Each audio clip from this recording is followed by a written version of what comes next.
I'm Tanushree, and in this video, I'll be walking you through my Kaggle ML notebook. The goal is to predict flight prices based on the features provided in the dataset.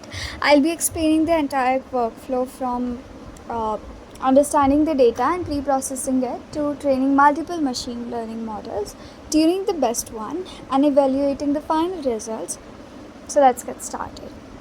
I loaded the data sets from Kaggle into Pandas data frame, and then I used .head method of Pandas to view the first 5 rows of the data set and understand how the data looks. And then I used .shape Pandas attribute, which is not a method, to find the number of rows and column, basically the dimension. And then I used .info method to check the data types and non-null values and overall data set information. To generate the descriptive statistics of the numerical feature, I used the describe function. It gives us a quick summary of the data by displaying the key measures such as the count, mean, standard deviation, minimum and the maximum values along with the quartiles. I had to remove this ID column because it wasn't relevant at all in predicting the flight prices. The next rubric was to identify and handle the missing values, but before filling that, I simplified the flight feature by grouping its numerous unique flight codes into frequent, seldom, and rare categories because it was giving a lot of complexities as it was having like somewhat 896 unique values. After doing that, I filled the missing values by replacing the numerical values with the mean, while the categorical values with the mod in both the training and the test data sets to have like the consistent pre-processing. Moving forward, I identified 334 duplicate rows in the training dataset, so I removed them to ensure the quality and the reliability of the data. The next task was to identify and remove outliers. So outliers is basically the extreme values that can negatively affect our performance of the machine learning models.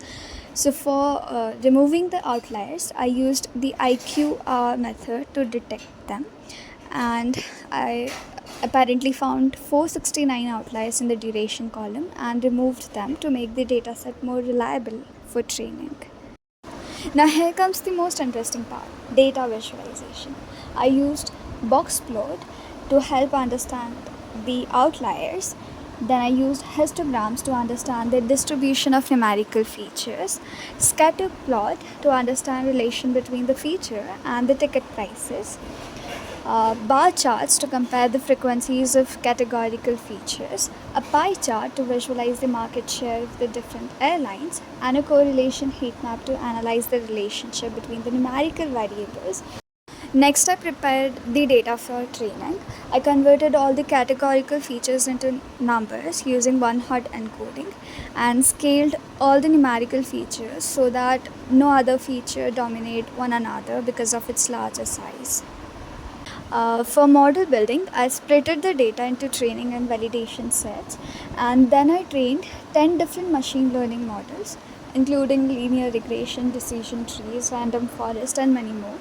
After training, I compared their performance using R2 score or R square score on the validation set. Among all the models, random forest and XGBoost and XtraTrees performed very well. After comparing all the 10 models, I selected the top 3 performers, Random Forest, XtraTrees and XGBoost for hyperparameter tuning.